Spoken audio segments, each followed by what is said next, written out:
Hi there, Jonathan, back with you once again. And yeah, we're on to Thursday, the 15th of January now on our journey to 240k into month 5. So we really need to get moving to make sure we can stay on track with both our numbers, but as I said before, more importantly, our profit. So what I want to do is give you an update on the split tests, see where they're going. Got some interesting early results on those, but also sort of numbers wise. So yesterday came in at 781, and our ad spend across our two ad sets now came in at 420,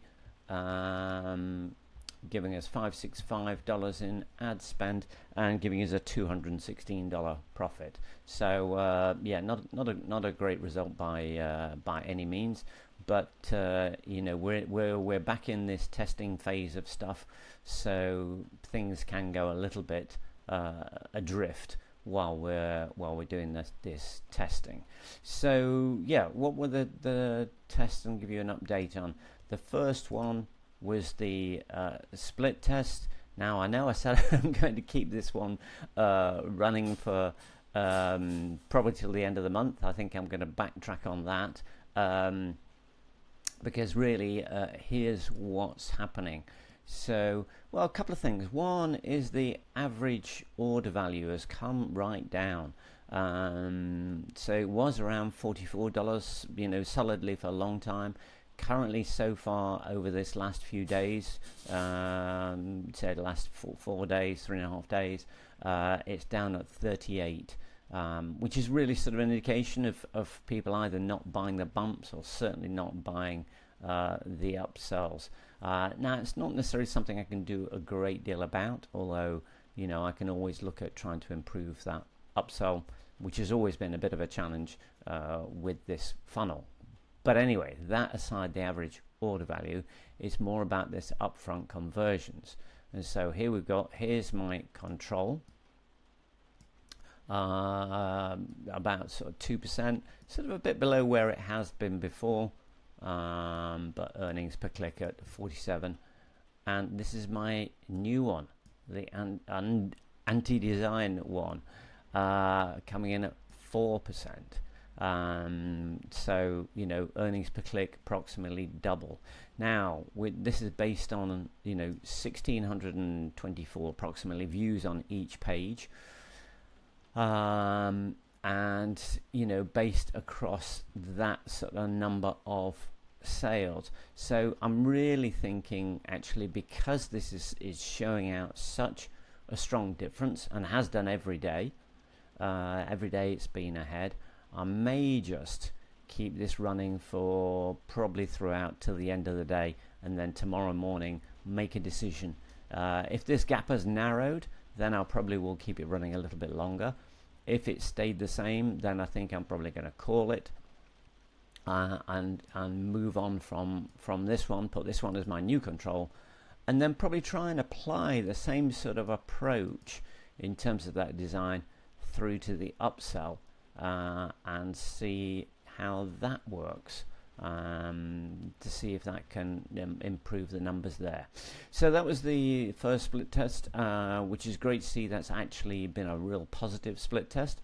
As I said before, many split tests you'll run, you won't beat your control, but it's trying to find the ones that do, and that can make a real difference. I mean, the difference between 2 and 4% up front is actually huge, in terms of the knock-on effects, but I'll talk a little bit about that as we progress through the month, and we can see actually how those numbers stack up. So the other side was the ads. Yeah, so as you saw, I've now got these two ad sets.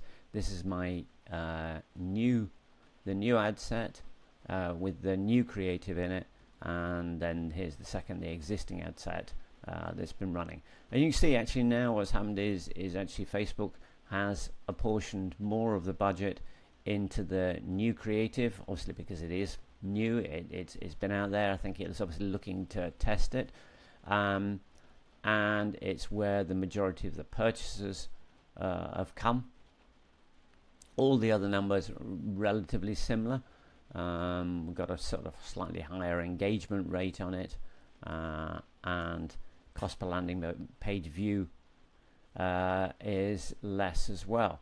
So that's a good thing. But one of the things is still interesting in the ads side is if we have a look, these are the ones, these are all turned off because these are the duplicates from my first ad set.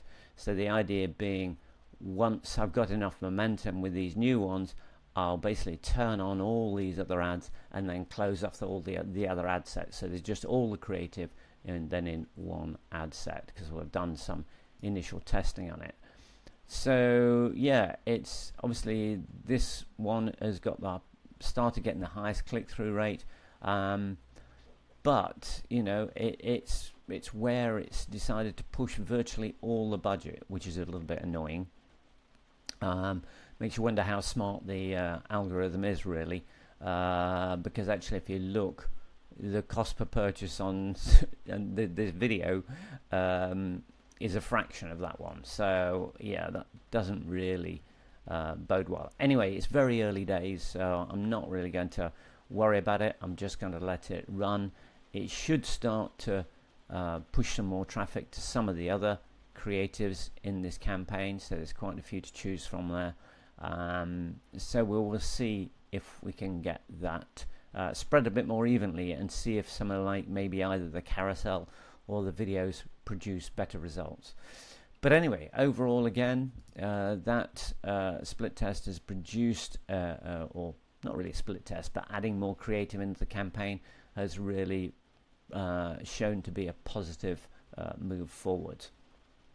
So that's where we are at the moment.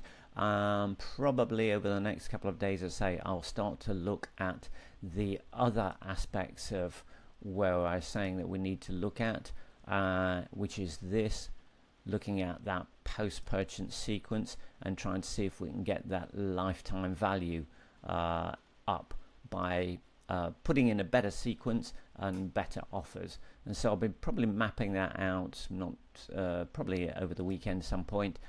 So I'll share that with you, what I'm going to do to implement on that side. But otherwise, yeah, all good going. And today we're down at 161. I think that's probably still right, isn't it?